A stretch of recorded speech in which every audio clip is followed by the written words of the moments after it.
Bueno, durante este jueves se va a realizar en el Vaticano una nueva reunión de cardenales para preparar los últimos detalles del funeral del Papa Francisco, que se va a realizar el sábado, y luego el posterior cónclave para elegir a quién será su sucesor. Queremos conversar más sobre lo que está pasando en el mundo, qué pasa con la Iglesia Católica y en especial sobre el legado que deja el Papa Francisco. Nos acompaña para aquello Pablo Walker, capellán del Servicio Jesuita Migrante. Pablo, bienvenido a Canal 24 Horas. Muchas gracias, Davor.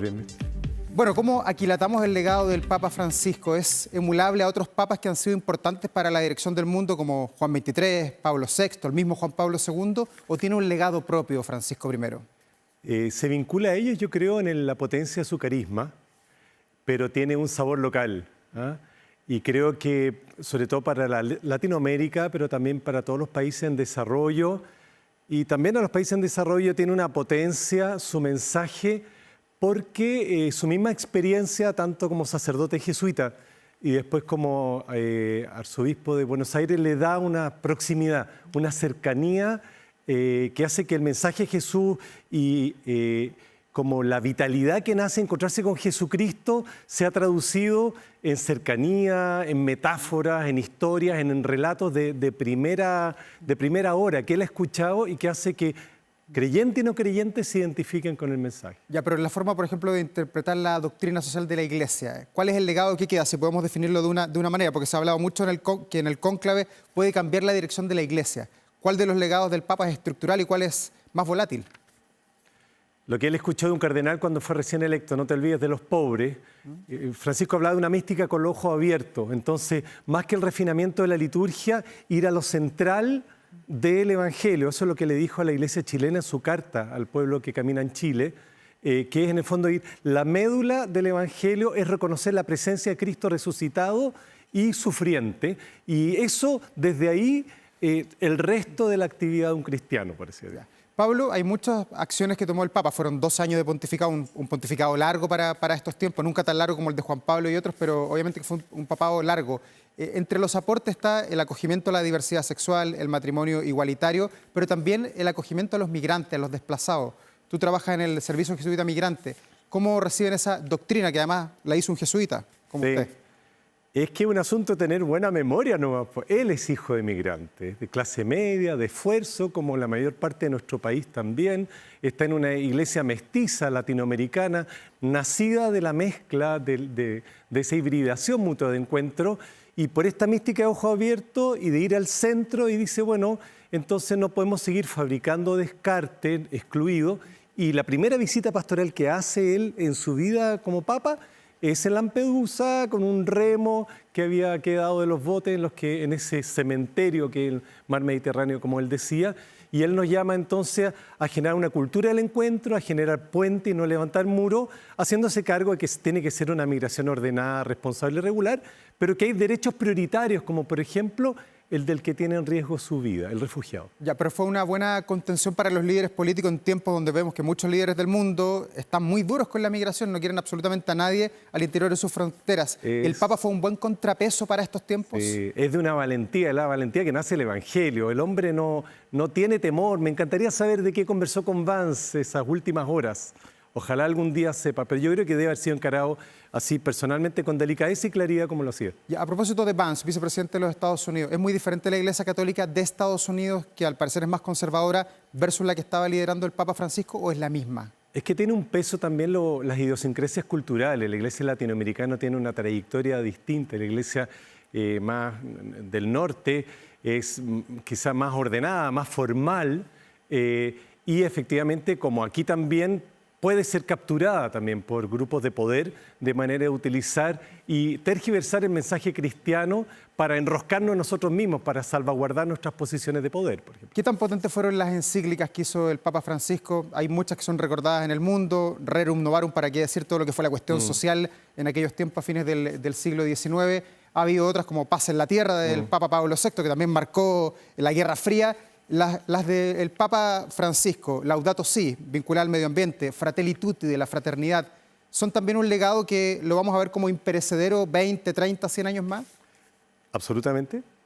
Creo que implican una transformación cultural dentro del clero, deportivamente dentro de los jesuitas, quiere decir, pero dentro de todas las personas católicas, pero también dentro de todos los hombres y mujeres de buena voluntad que tratamos de crear una cultura del encuentro. Hacer posible la vida en este mundo para las generaciones que vienen, vincular nuestra relación con el medio ambiente, con nuestra relación con el que sufre y con nuestra relación con Dios, una mística muy profunda ahí. Y me parece que Evangelii Gaudium, como decir, volver a la alegría de la vitalidad que nace encontrarse con Jesucristo para no hacer de la iglesia un relicario, un anticuario, sino una vitalidad que nace de encontrarse con alguien. Eso lo decía Benedicto XVI. Y se hizo cargo de los problemas del mundo del 2025, el 2020, el 2018, que son los tiempos que le tocó transitar, o le faltó hacer algo, porque de repente el tiempo pasa muy rápido. Yo creo que él debe haber quedado también con ganas de haber podido, él es un desencadenador, entonces de haber quedado con ganas de haber podido ver los resultados de la reforma de la curia, de la reforma financiera, de la reforma de la disciplina para acoger y tomar en serio a la víctima de abuso de poder o de conciencia a nivel intraeclesial. Él le habría gustado mucho ver los resultados de una iglesia sinodal que toma decisiones ya no como ciudadanos de primera, segunda y tercera categoría y que trata a los laicos como él decía, como adultos, como personas con carné de adulto. Pablo, y como jesuita, que es la congregación a la que tú perteneces, ¿tienes algún temor en lo que pueda venir, en que se derrumbe quizás todo lo que ha hecho el Papa, sobre todo en este cónclave donde uno escucha a los vaticanistas, la gente experta que sabe mucho de esto, podría girar nuevamente el rumbo de la Iglesia hacia un conservadurismo que al parecer es atávico para muchos? Es que Francisco nos quiso dejar una iglesia con menos pompa y con menos miedo. ¿Y eso es para siempre? Yo creo que sí, para los que creemos que Cristo está vivo y está actuando en las inteligencias de las personas de buena voluntad, absolutamente. Probablemente van a haber entonces tensiones, retrocesos, la historia avanza un poquito dialécticamente, como diría alguien, pero ciertamente me parece que hay ciertos pasos que hemos dado que tienen que ver con descubrir que, lo que decía el Papa, que Dios está presente en el mundo, nos primerea, nos misericordia, no es que llegue con el sacerdote a un lugar determinado. Por lo tanto, lo que tenemos que saber es reconocerlo. Eso lo tomó un poco de la espiritualidad católica de San Ignacio de Loyola. Ya, pero ¿los tiempos que corren son para otros jesuitas? No, ojalá que no. ¿Ah? No, ¿Por por qué? ningún motivo. Porque no es nuestra misión. No es nuestra misión. Quizá ahí algún día, con el sentido del humor de Dios, nos explicará entonces por qué quiso poner ahora un jesuita, pero nosotros no somos para ser papa. Pablo, quiero preguntarle por la visita a Chile. Le he leído varias declaraciones suyas. Usted dice que quedó muy frustrado con lo que pasó en enero del 2018, que hemos comentado durante toda esta semana, por lo que pasó, con los abusos, con las declaraciones, con el informe Chicluna que vino después. ¿Qué pasó en esa visita? ¿Por qué no se pudo ponderar o aquilatar bien? ¿Cuál es la lectura que hace después de tanto tiempo? Yo creo que primero hubo trabas en el acceso a la información a Francisco, eso es lo primero. O sea, él no tenía todos los antecedentes de primera fuente por parte de las víctimas de abuso, eso ciertamente. Después yo siento que nosotros como episcopado, como sacerdotes, como organizadores de ese encuentro, no fuimos suficientemente lúcidos de la necesidad de asegurar que Francisco se encontrara con el pueblo de Chile y como que le pusimos demasiadas vallas papales para que lo inspirador suyo, que la inspiración es la capacidad de conectar con la acción que está haciendo en ti ahora el Espíritu resucitado antes de que yo llegue y activar tu vocación de servicio, tu vocación de reparación a las víctimas, de justicia social, de acogida al migrante. Eso no lo pudo hacer, estuvo muy pauteado, salvo algunos discursos en los que uno dice, aquí apareció Francisco. ¿Pauteado por quién? ¿Quién puso las trabas? ¿Quién le dio paso a esa cercanía con el obispo Barros que era tan cuestionado en la época? Bueno, es viejo como el hilo negro decir que de Roma viene lo que a Roma va. Entonces somos nosotros mismos. Somos los sacerdotes, los obispos, las personas vinculadas como a la vida pastoral cotidiana de la iglesia. Ya, pero ¿no debieron haber hecho un poquito más quizás ustedes que pertenecían a la misma congregación, llamarlo aparte, decirle, oiga, lo que le están contando acá, que probablemente le había contado el cardenal Ezzati o el cardenal Errázuriz, no es lo que piensa el pueblo de Chile, que es lo que se vio en las calles? Claro. O sea, probablemente siempre deberíamos haber hecho más y con más valentía, no tengo la menor duda de haber. Sí, tuvimos un encuentro nosotros los jesuitas en torno a la tumba del Padre Hurtado y fue muy bello, pero no tuvo que ver tanto con la coyuntura de ese momento de la Iglesia Católica, sino sobre hacia dónde estábamos mirando como Compañía de Jesús. ¿Y cuando vino el Papa eran buenos tiempos para los jesuitas o también había algunas sombras sobre algunos sacerdotes? Sombras nos acompañan siempre en esta misma conversa de ahora. La belleza, la luz tiene que ver con hacerse cargo de la sombra. Pablo, y en lo que tiene que ver con los abusos, que fue el gran giro que le dio a la Iglesia, para muchos el viaje apostólico a Chile fue uno de los más importantes, es que no entre los 2 o 3 más importantes que hizo él en estos 12 años por los cambios que provocó en la Iglesia. esos cambios que tienen que ver con los abusos sexuales son para siempre, quedaron firmes, quedaron en una doctrina, no en una encíclica, pero en alguna doctrina, alguna ley del Vaticano. Bueno, de partida hay una legislación vaticana, por ejemplo, que obliga ahora a los obispos a denunciar casos de abuso o de encubrimiento. Pero a nivel nacional, de la Iglesia Nacional, hay una práctica, ¿te fijáis? Que uno no solamente son documentos que no hay que mirar a huevo, o sea, a menos los documentos, porque significa bastante elaboración interdisciplinaria de casas de estudio, en fin, pero además de prácticas pastorales. Yo trabajo en una población y donde uno entra y uno encuentra todas como los rayados de cancha para hacer de ese espacio un espacio digno del Evangelio, ¿te fijas? De cuidado y protección y prevención a la niñez. Y eso son grandes como pasos que hemos dado como Iglesia Católica, es cosa de meterse en el sitio web, por así decir, y descubrir qué es lo que es el ICE, qué es lo que son las líneas de orientación del episcopado. Tenemos mucho que recorrer y sobre todo, yo te diría, por respeto a las víctimas, caminar junto con las víctimas, generar los aprendizajes y las transformaciones culturales de nuestros modos de relación clericales o laicales que favorecen el encubrimiento, que favorecen la infantilización, el clericalismo, el mesianismo, la cultura de élite, que es lo que denunció el Papa Francisco. Ya, pero ¿la curia en Chile está libre ya de los curas, de los sacerdotes que tuvieron que enfrentar acusaciones de abuso, muchos de ellos responsables además? Es que sería muy irresponsable de mi parte decir quién puede estar libre y quién no. Yo creo que estamos lúcidos, ¿ok? Lúcidos y en un trabajo permanente de descubrir el foco o poner el foco en la protección de la niñez, de la reparación de las víctimas, sabiendo que tenemos muchísimo camino que hacer y se lo digo a las víctimas que nos están escuchando ahora. Ya. Pablo, ¿y la Iglesia Católica de Chile podrá recuperar el camino, la gran cantidad de fieles? Uno mira el censo y ve como cada vez menos gente se define como católica, a partir del Papa Francisco, que fue un cura taquillero, villero, choro, como decimos acá en Chile. ¿Sirvió de alguna manera para mejorar la imagen a pesar de todas estas sombras que hubo acá en Chile? Es que por fidelidad al legado Francisco no veía la evangelización como un proselitismo, como una recuperación de los números, sino como una hondura en la experiencia de estar encontrado con Jesucristo y que eso genera nuevas como prioridades. La prioridad del que sufre, del descartado, del marginado, la prioridad del cuidado del medio ambiente.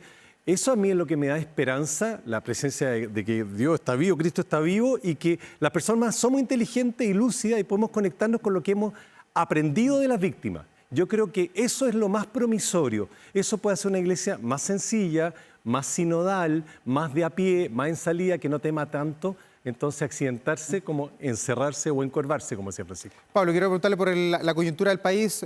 Estás de capellán del Servicio Jesuita Migrante en estos tiempos. ¿Cómo está la relación con el gobierno? ¿Cómo está monitoreando las leyes, las elecciones presidenciales, las campañas? ¿El tema de la migración sigue estando ahí en el centro? Sí.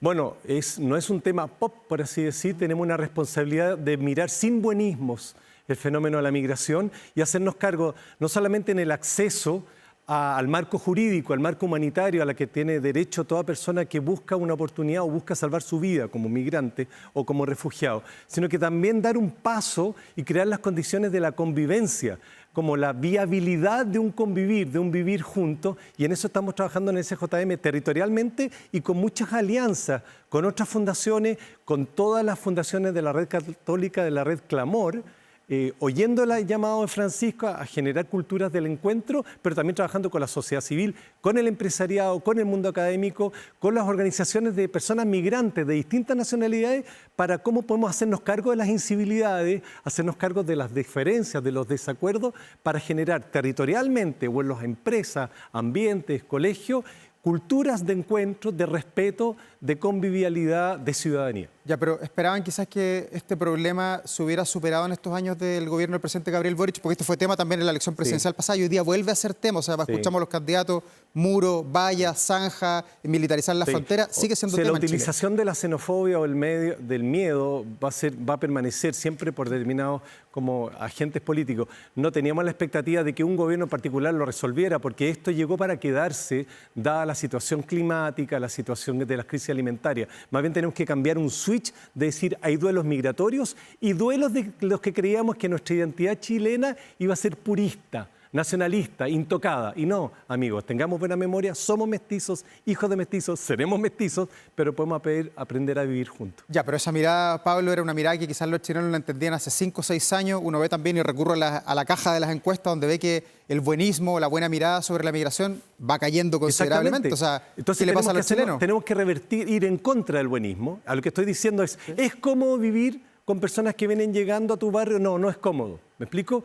¿Es admisible que vengan incivilidades? No, no es admisible. ¿Es admisible tolerar los crímenes como los que estamos viendo? De ninguna manera. O sea, tenemos que salir de cualquier mirada así como purista, buenista, hacernos cargo de la complejidad de los duelos que significa aprender a vivir juntos y concitar a toda la ciudadanía en esa pega. ¿Y cuánto derecho tiene un país en tener sus leyes, en poner reglas, en poner orden y decir la migración hasta la raya de ahí para acá ya es ilegal? Claro, o sea, hay ciertos como derechos que vienen de la dignidad intransable de un ser humano, sobre todo cuando su vida está en peligro. Eso nos enseñaba Francisco, por ejemplo, el derecho al refugio.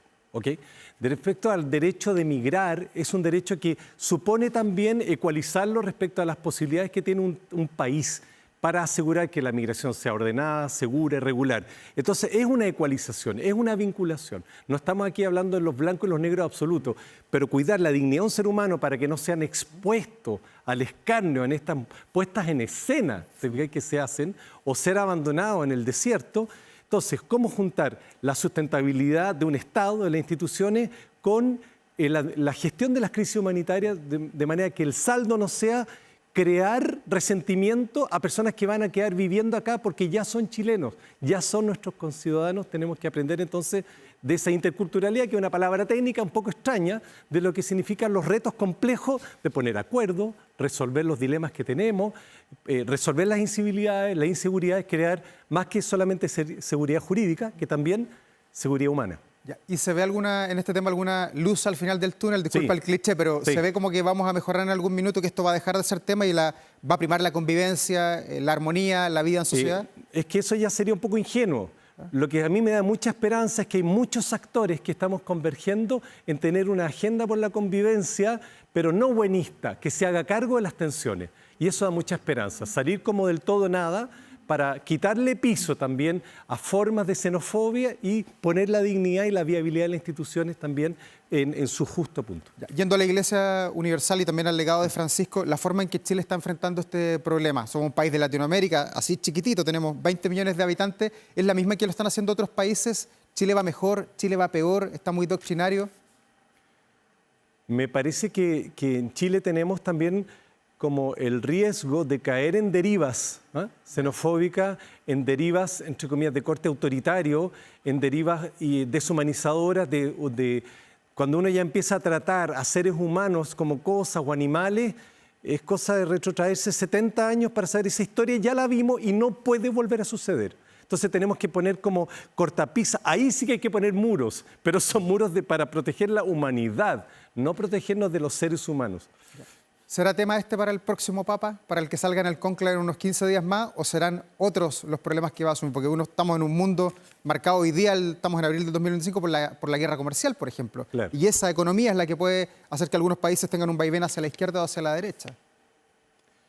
Yo espero, sobre todo porque bueno, el actual colegio cardenalicio también ha sido convocado por Francisco, elegido, nombrado por Francisco. Espero que haya cierta continuidad en las grandes líneas de conversión interna de la Iglesia para salir de nuestros clericalismos o encorvamientos, para salir de la lógica del funcionario y ponernos en una actitud más evangelizadora, para ponernos a dialogar con los no creyentes, en el sentido del diálogo interreligioso, para tener una incisiva persistencia en la viabilidad del mundo en términos de cuidado del medio ambiente, para ser en ese sentido como valiente, atrevido. Tengo mi esperanza porque Jesús hacía eso. Pablo, la misma esperanza para la dirección de la Iglesia Católica en nuestro país. Hoy día el máximo líder acá es Fernando Chomalí, un cardenal recién creado en el mes de diciembre.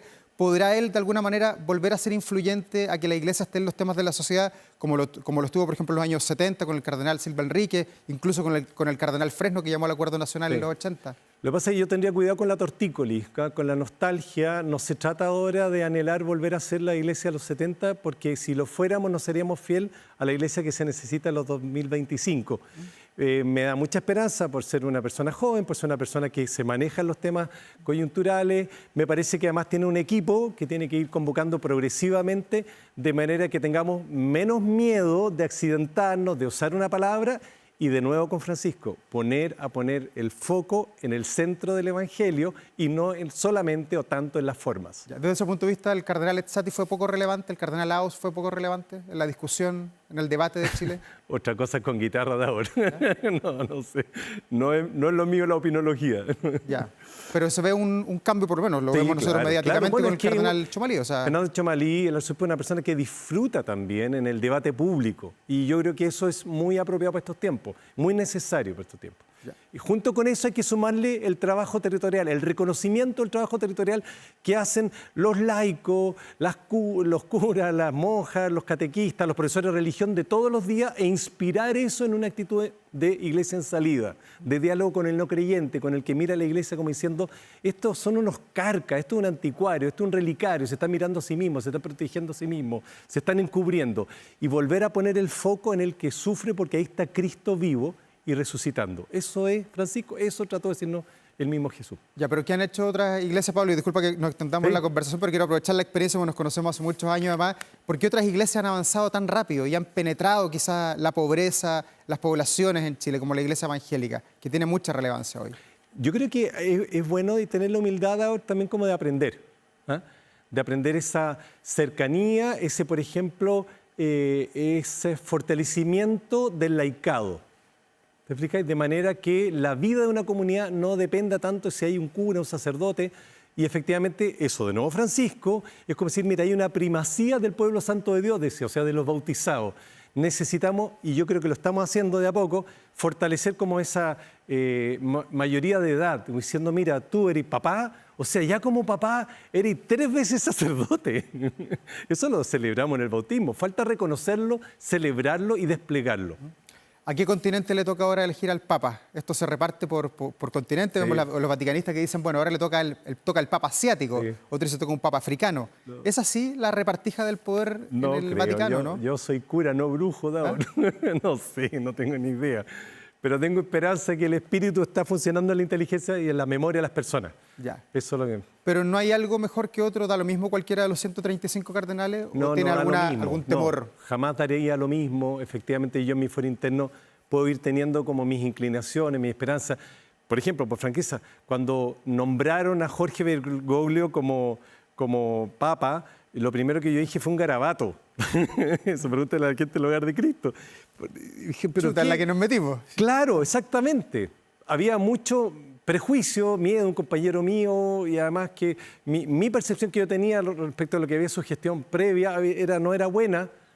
Y una cosa es lo que uno sabe y otra cosa es un sujeto cuando el Espíritu Santo le ilumina la ampolleta y lo hace osado, valiente, sencillo, con muchas sombras, porque Francisco también lo hace, no es necesario canonizarlo para que sea inspirador. ¿Y qué es que inspirador? Nos actualiza la figura de Jesús contemporáneo. ¿Conociste mucho a Jorge Bergoglio, al Papa Francisco, en la interna? No conocí en la interna tanto, estuve 2 veces con él en Roma y en Santiago de Chile. En Roma me metí a la mala, ¿ya? Sin tener ningún tipo de acreditación.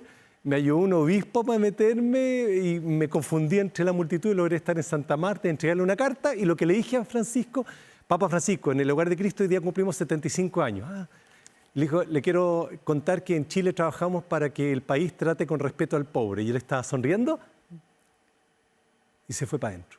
Yeah. Se conectó, eso era lo de Francisco. Él se conectaba y nos pedía conectarnos con lo complejo, lo dura que es esta vida para que se vuelva humana. Hizo así. Ya, pero ¿usted quiere bendecir ese esfuerzo? Sí, de todas maneras, en medio de la bendición. Ya, y conocía bien Chile, había vivido en los años 60 casi, que sabía bien de lo que le estaban hablando, conocía al Padre Hurtado y toda la historia de nosotros. Clasismos de todo tipo, etc. Pablo Walker, ha sido un placer conversar contigo esta mañana. Te felicito, sigue liderando hoy el Servicio Jesús de Inmigrante, que siempre es relevante e incumbente en el debate del país. Muchas gracias, Davor. Muy bien. Gracias a todos.